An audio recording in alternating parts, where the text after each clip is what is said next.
Massive news has come out of today.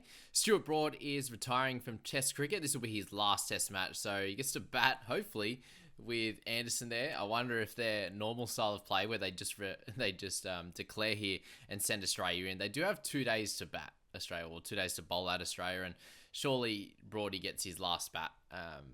Which is pretty cool with Anderson, the guy he's played the most Test matches with, and we'll get into the stats in a second. But yeah, that's going to be very, very cool to watch.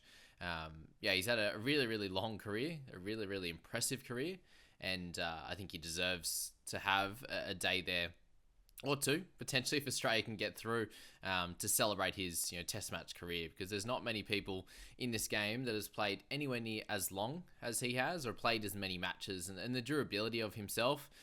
And obviously Anderson there, they're both still playing, the only two guys in this top 15 list, down to Harbhajan Singh, that are still playing, and they've both played the most out of everyone on this list, which is very impressive. And I think this decision came out of, obviously, finishing against Australia, is what he was saying there.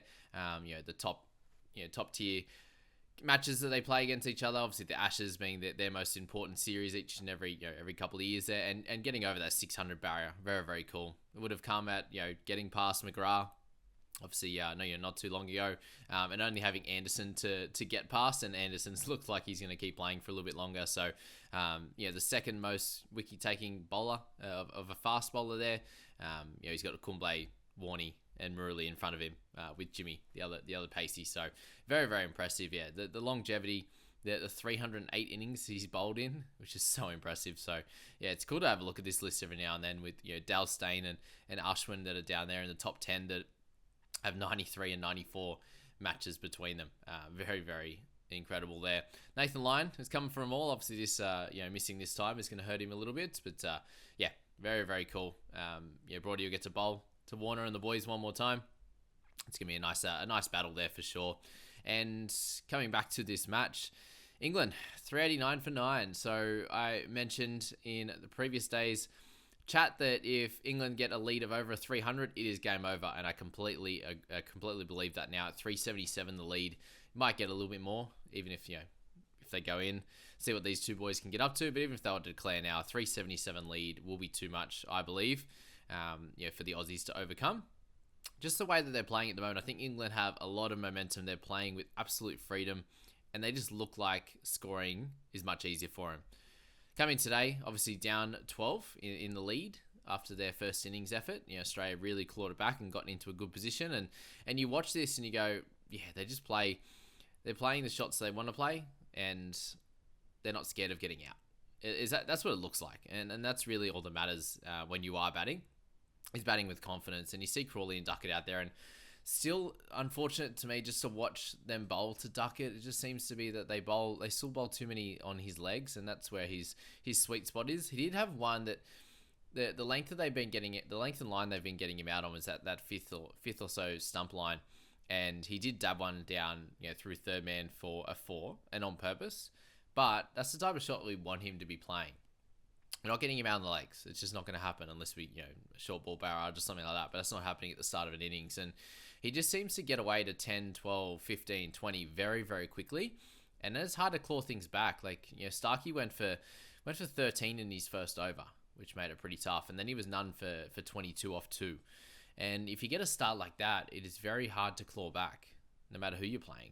So that is something that the Aussies need to look at a little bit more. It's just that line bowling to these openers, and when they're of high quality and they do put the bad ball away, it puts you on the back foot and makes it very tough to claw back. So when you've got Crawley in there absolutely dominating as well, hitting at the top of the bounce and being able to hit the short ball away, and someone playing with a lot of confidence that scoring 195 last Test match, this opening stand is always very, very tough when they get away. And it was at the end of the 17th over that they lost their first wicket for 79. So very, very quick going there.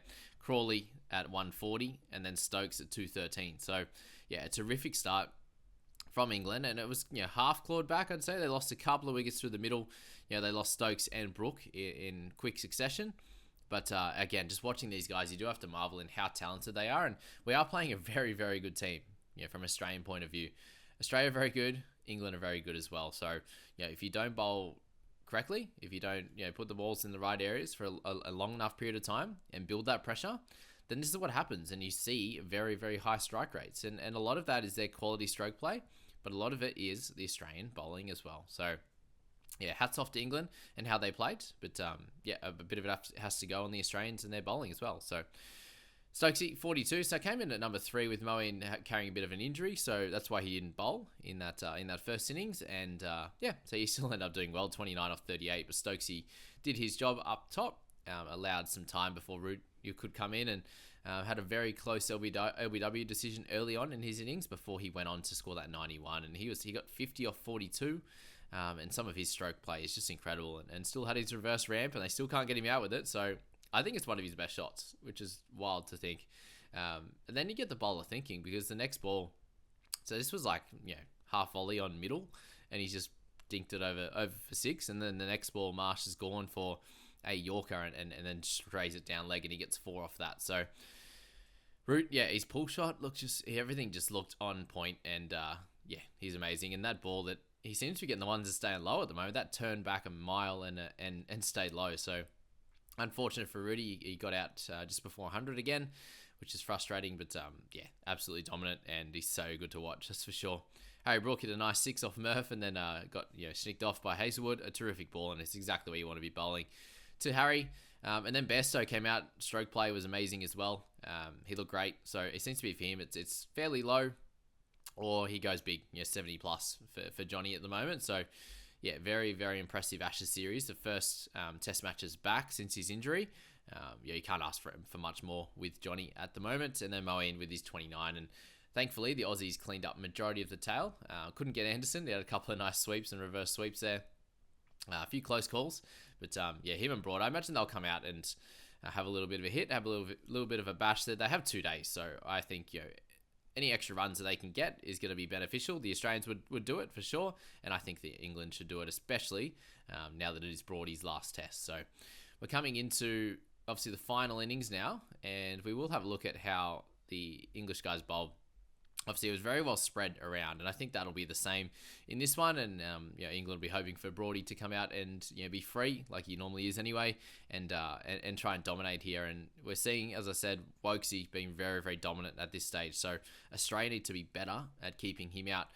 Wood hasn't been as effective as he was last test, but still very, very good. So with as effective as last test, really as effective as a couple of tests ago. So Wokesy's still the man that they need to look out for, and I think just batting a little bit more positively is going to be the way. Like obviously how Smithy bats, perfect. Marsh there 16 off 28, Carey, all the anything around that 40-50 strike rate is going to be sweet. How Warner played, all that kind of stuff, but they just need to up it a little bit. Otherwise, you know what happens in his last innings of a test when you are chasing a big total. They're not going to be playing for a draw. So I think they need to play positively and try to go for a win. It would be one of the biggest chases ever. But I think that's going to be the only way, because over 2 days you are going to get some good balls. They have terrific bowlers, and it's going to happen. You are going to get a good one, like you saw with Khawaja there. He batted for a long time and then eventually got out. Same with Labuschagne. He batted for a long time and then he nicks one. You know what I mean? Like, so it's going to come. So if you're more positive, like you see with the English guys, it doesn't mean going over the top. It just means, getting right onto that front foot, not looking to half leave it and then half play it and then edge on the stumps. Those types of things, they're just very clear in their mind, England, and Aussies need to be doing that here, because this is a very, very important innings in this series, because 2-2, yes, Aussies will keep the earn, but England should have won that last test match and it should have been 3-2. So I think not morally, in their heads, in their minds, this is a moral victory, I should say, if they could get this one, or at least get close. It's going to be very helpful for them to be like, okay, we're riding this and having a big chase. If they get bundled for 200 here, it's like, England are by far the better team. So it's just an interesting, all that side of it. And then going into the next Ashes series when it comes back around in Australia, all this stuff matters. And if you say it doesn't, then you're being silly, because if you have played the game before, we know how much of it is a mind game. So yeah, very interesting to see how it's all going to work out. And I just hope that the Australians come out and there is a big partnership or two, and a couple of guys can get a ton and put a little bit of pressure on England coming into in this last innings. It's going to be very fun, and I hope you enjoy the final 2 days.